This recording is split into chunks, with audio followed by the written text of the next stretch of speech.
Hello my friends, this is Chef María Kata for CocinaTv. Today I'm going to give you some tips how to minimize your waste and maximize your budget and the flavors in your table. For instance, get your family involved in the whole process of purchasing and preparing all the ingredients and all the flavors. So you guys know what you like and you can always align your preferences. Like use seasonal fruits. They are cheaper when they're on season, so you can buy them, preserve or pickle them, have them ready cut. You can use this ingredient in many recipes. Also, you can use the tortillas in different ways. Try to use all the ingredients in different ways and play with it, be playful.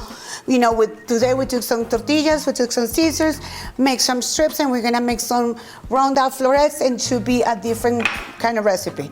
Grind your spices. If you buy your spices whole, you can grind them, so you'll know there's no fillers or additives into your spices, and they're always more fragrant and fresh.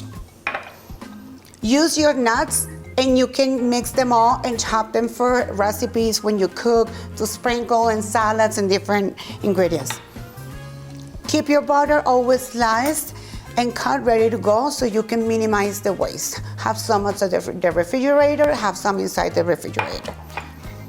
And make your own cheese spreads, cream cheese, cottage cheese from your milk. If you have a lot of milk, you can always process it. You can use it vitamin C, or you can use different additives, or even lemon to cure your milk and make different preparations. Don't let it go to a waste.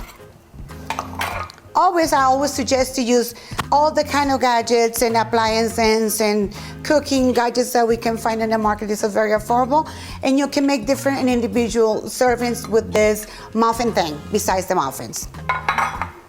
Get yourself ready with different gadgets. They're very affordable in the market and can make your cooking so much easier. And for us, always have a work cooking board, always, so you can have a nice cutting board steady and you have a steady surface to cook in. For more recipes and tips like this, see you next time.